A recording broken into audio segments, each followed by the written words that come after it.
Are we sure it's okay? Sorry. Steve and Jill here. We're keeping it. Oh, good. All right. Hello. Welcome to the Land Academy Show, entertaining land investment talk. I'm Stephen Jack Putella. And I'm Jill DeWitt. Fighting, I don't know if it's a summer cold or what it is, and broadcasting from sunny Southern California. After all, we are just real people. We are.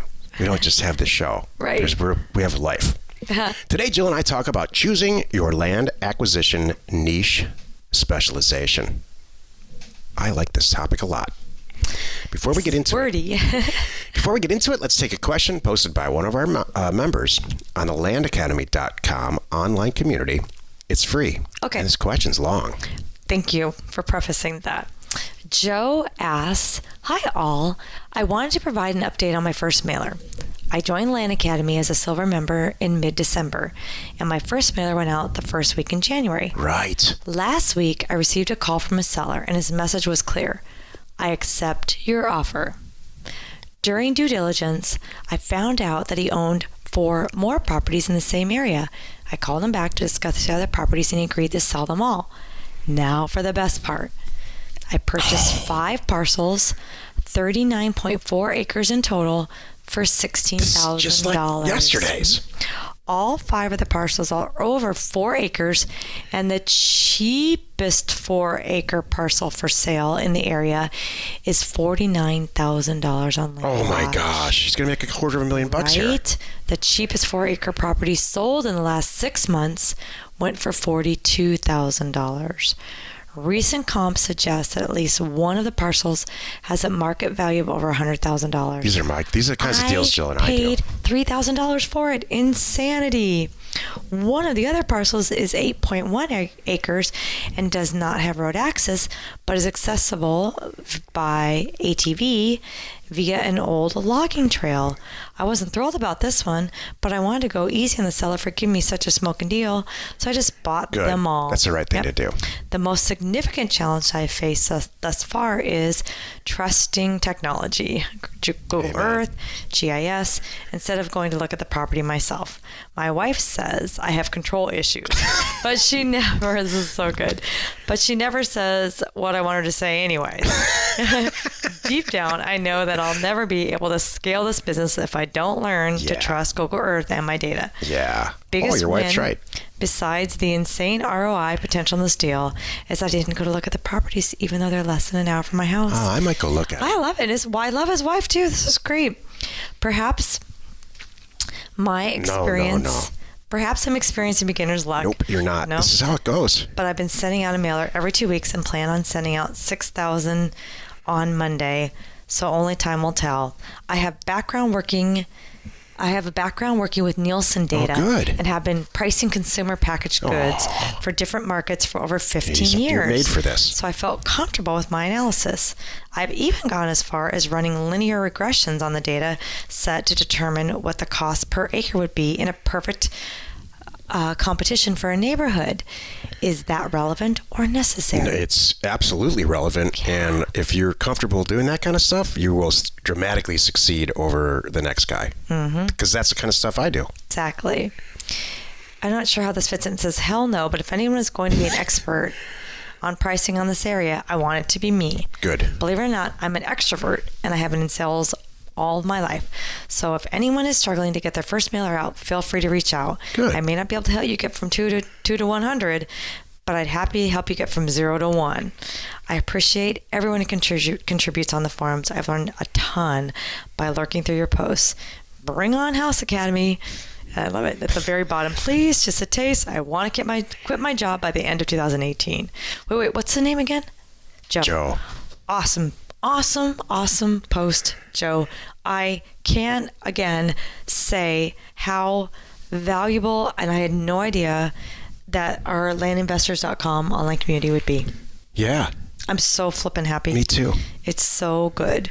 I knew it. I knew we needed to, it felt right and I remember Claire was one of the people instrumental in the beginning saying, we need to be able to talk to you guys. We need to be able to, chat. And so, here came the online community, and now, gosh, the stuff that's going on in there is awesome.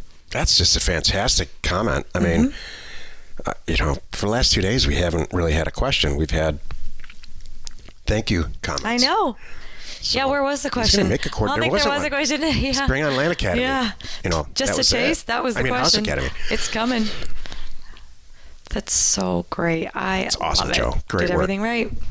And I love that feeling. Here's the thing. I remember Joe's feeling. I remember thinking that, all right, this is it. This is the one off. I'm never going to hit this again. Yep. And then a few months later, you're like, oh, it happened again. You're like, all right, now that's it. I have had my 2. It can't happen again. And then a little while goes on. And you're like, oh, shucks, it happened again. We just got Maybe 3 this properties is a in. thing. 3 properties in LA County in today. They're each 5 acres. They're all like infill lots. We're buying them for $15,000 total. We'll sell them for, we'll make an easy $100,000. Probably, actually, probably a lot more. We might even list those on the MLS. So, and look, this is off of a mailer from like 2008. So, to answer your question, is it just luck? Heck, no. Right. It's intentional. It Do you is. hit a home run like that all the time? No. But you hit singles all the time. Right. Or you don't buy it. Exactly. It's pretty simple stuff. Love it. That was so awesome. And he did the right thing too, buying all the properties, take them all off the guy. And that's a good tip. When you have multiple properties, you can negotiate a better price per acre when you're buying a bunch like that or bigger properties. Hey, if they're all adjacent, all those properties, all 5 of them, and you're having one in the center that doesn't have access, but it relies on one of the other ones or 2 of the other ones, make sure you file for an easement. It's real simple. And then they have you just created access for yourself. You Perfect. probably already know that. Good tip. I love it. Today's topic, choosing your land acquisition niche specialization. Say that 3 times, Joe. Right? This is the meat of the show. Toy boat, toy boat, toy boat. Do you ever see Bugsy Siegel, Ben Siegel, the movie? Or he says he's prepping to speak and he says 20 dwarves did turnstiles while standing on the carpet. That's how he would prep, like before he went. He would say that 100 times or 10 times before he would speak. That's fine. I didn't know that one, no. Why do I remember stupid stuff? I don't know. Just to impress me. I'm Do I impressed. impress you anymore at all? Yes, or you you do. just really kind of can't be bothered with You the whole do. thing? You do in ways that I can't say on the air. How's that? Wow. Are you feeling good? Jeez. Your face is red. Yeah, you made me blush just now. Wow, that was good. Wow. I didn't know I could blush anymore. Yeah. That's really good. Choosing your land acquisition niche specialization. Let's list them. There's a relatively useless desert property with no access. That's a good niche for some people. No, I'm just kidding. You Right. don't want to buy that kind of property. Right. Although we've purchased our share of it. Yeah. There's infill lots in the inner city that you can't spend $1 on if you tried. People give it away. You don't want that niche, right? There's 2 niches you don't want. You do not want inner city infill lots in the Rust Belt specifically. I can say that because I'm from Detroit. And you don't want middle of nowhere desert like in Imperial County where there was a World War II bombing range. Imperial County, California. Love it. I turned a deal down in Imperial County last year. I remember it. The guy called me. He's a total hippie, and he said, "Can you just give me $1,000 for all this property?" It was like 500 acres. Do you remember that deal? And I don't even think we even I don't put it think in we the did it. system. I said no. Yeah. I don't even want it if it's free. Exactly. You know what? We should probably start doing those deals and just give that property to like somebody who's brand new. Maybe. So what is a good land acquisition niche specialization, Stephen?